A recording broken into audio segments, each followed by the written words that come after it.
Hola amigos del Ministerio IPETRI, qué gusto enorme poder saludarles y quiero agradecerles por el privilegio que me dan de servirles, de desafiarles y de animarles también. Mis saludos más gratos a cada uno de ustedes. Esta ha sido una temporada difícil, pero qué bueno no solo sobrevivir, sino superar las pruebas que nos tocan.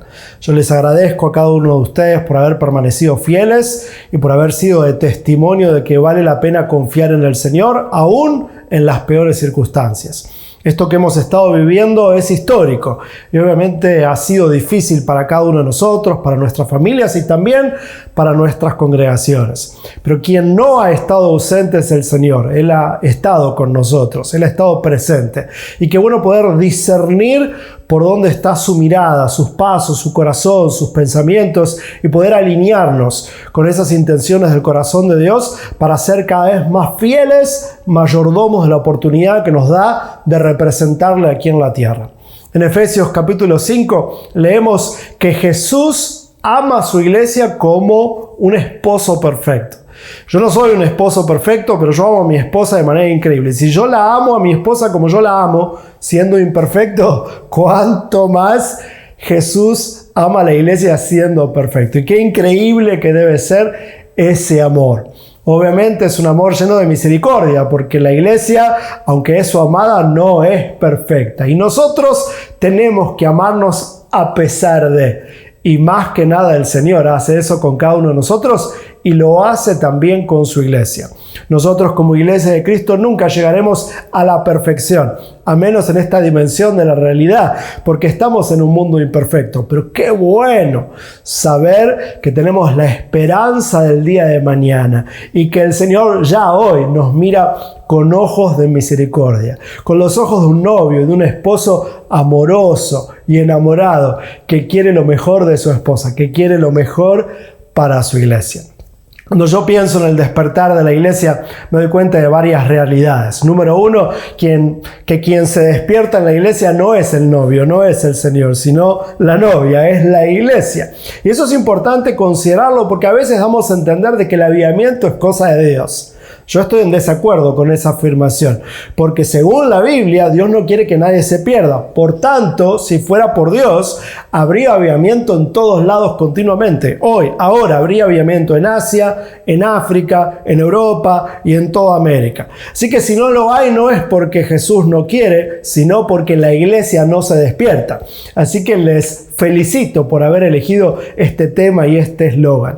El despertar de la iglesia es hacer lo que nosotros tenemos que hacer, como buenos mayordomos de esta oportunidad que el Señor nos dio.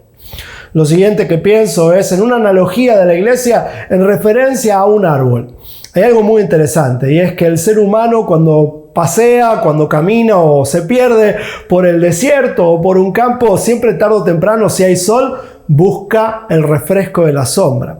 Y yo creo que la iglesia es quien trae la sombra al ser humano porque somos los portadores del evangelio que llena nuestro corazón y nuestro entendimiento de esperanza. Nos transforma de adentro hacia afuera y en términos eternos. Por eso es que tenemos que saber cuidar la sombra de la iglesia.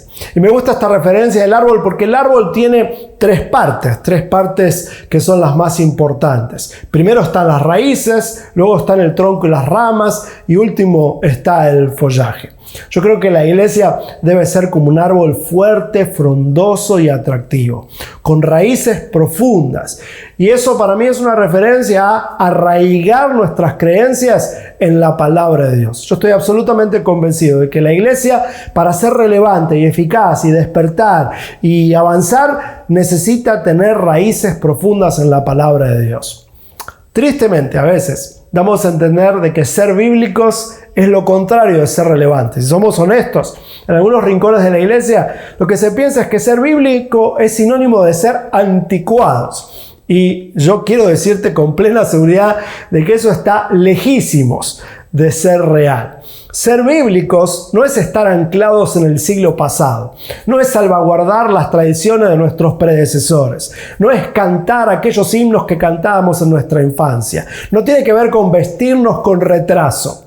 Ser bíblicos tiene que ver con la senda antigua, y la senda antigua no tiene 100 años, 20, 30, 50, 300, tiene miles de años. No se trata de usar la corbata del siglo pasado, la vestimenta del siglo pasado, las canciones del siglo pasado, las costumbres del siglo pasado, porque nuestro llamado es volver al origen.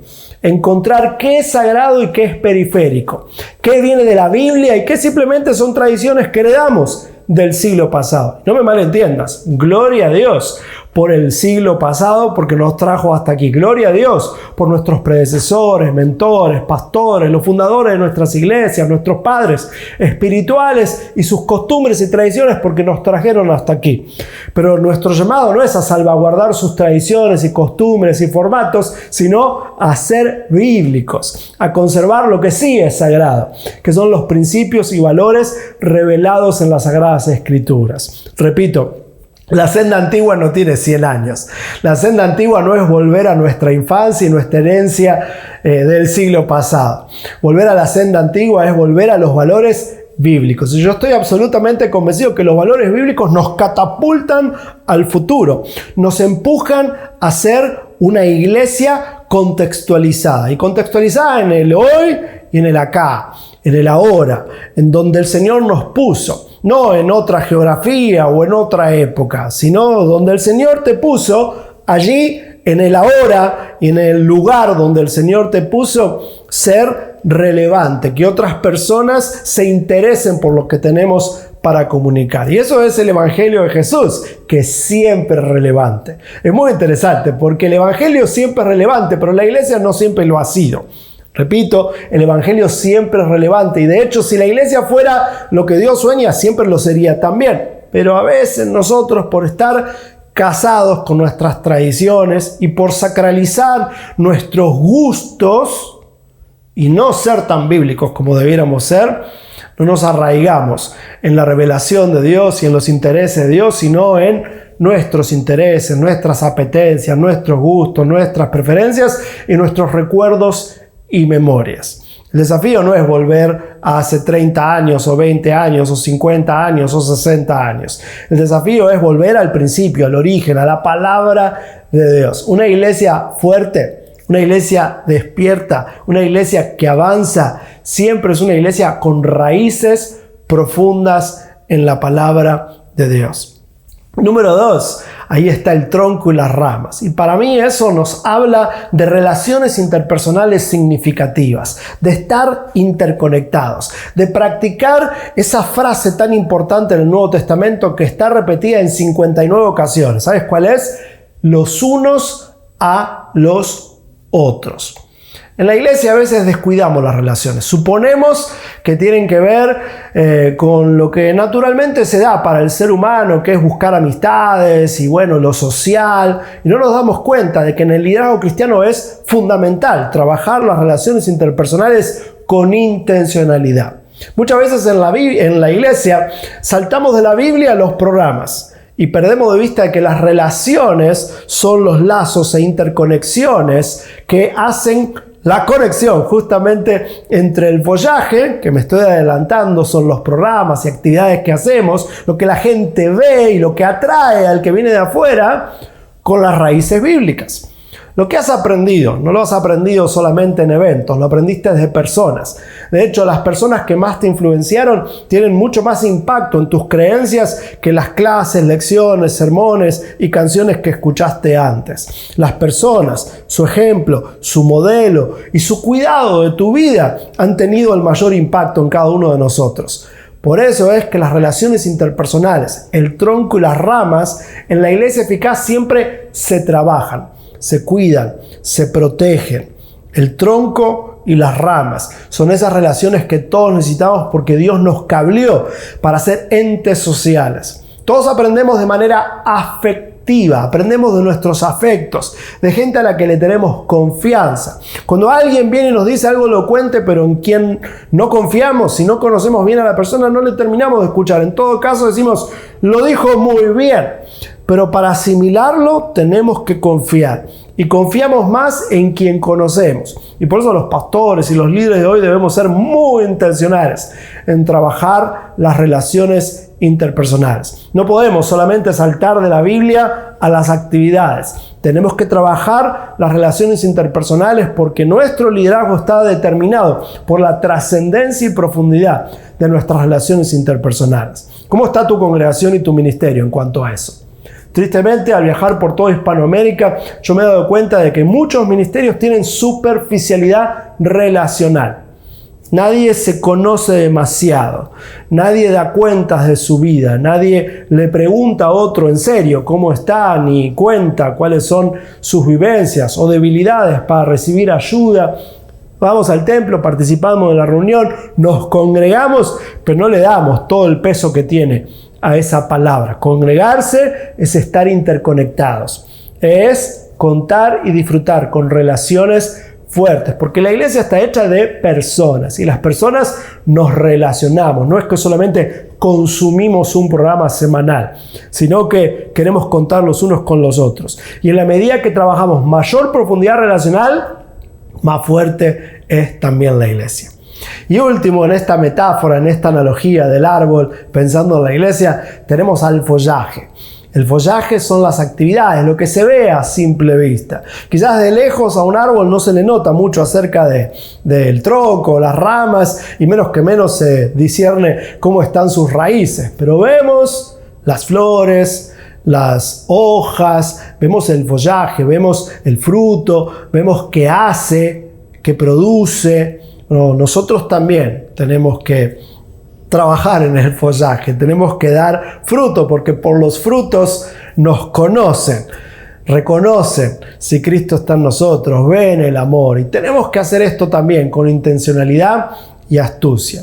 Claro, a veces podemos aparentar ciertas cosas, pero tarde o temprano vienen las dificultades y los problemas, y si no tenemos raíces profundas, ni hay un buen tronco y ramas, entonces el follaje prontito se cae. De hecho, hace poquito pasó cerca de mi casa una tormenta de nieve. Yo vivo en la ciudad de Dallas y aquí usualmente llueve bastante en el verano y en el invierno muy poco, y nieve es un día, dos, pero no demasiado. Pero resulta que hace poquito tiempo atrás llegó una nevada bien fuerte y fue un caos y fue un lío. Y lo que sucedió después fue que cuando se fue la nieve nos dimos cuenta que muchas plantas se habían quemado. Recién ahora que en el hemisferio norte está llegando la primavera, notamos que algunas plantas y algunos árboles están refloreciendo a pesar de que la tormenta hizo parecer que se habían quemado. Claro, algunas plantas se quemaron, pero otras sobrevivieron a pesar de la tormenta de nieve. ¿Por qué? Porque tenían raíces profundas. Y esas raíces profundas, cuando hay un buen tronco y están las ramas, luego produce el fruto y el follaje. A mí a veces lo que me preocupa es que en algunos sectores de la iglesia, cuando queremos mejorar la iglesia, solamente hablamos de mejorar los programas. Hablamos de cómo mejorar las reuniones, de cómo hacerlas más atractivas. De hecho, algunos ilusamente creen que la gran clave para la relevancia de la iglesia es mejorar la tecnología. Y obviamente tenemos que mejorar la tecnología. La tecnología es una herramienta que llegó para quedarse y tenemos que aprender a utilizarla. Sin embargo, todo empieza en las raíces. Pero luego viene el tronco y las ramas, y luego llega el follaje. La verdad práctica es que tenemos que trabajar en las tres cosas. Necesitamos raíces profundas. Luego necesitamos intencionalidad en las relaciones interpersonales. Con el ministerio que represento, SS25, continuamente estamos hablando de discipulado relacional. Y te invito a buscar alguno de nuestros libros del discipulado relacional y de una iglesia relacional, que acabamos de publicar uno justamente con ese título, La Iglesia Relacional de los Pastores Balerga. Tenemos un montón de materiales porque creemos que las relaciones interpersonales son vitales. Pero luego, claro que hay que mejorar los programas y las actividades. Yo lo he dicho a través de los años. Es un pecado cuando la gente se queja de que la iglesia es aburrida. No un pecado de la gente, es un pecado de la iglesia. Porque al fin y al cabo, si consideran que es aburrido lo que tenemos para decir, no se van a sentir atraídos al Evangelio de Jesús, que es la verdad más emocionante del universo.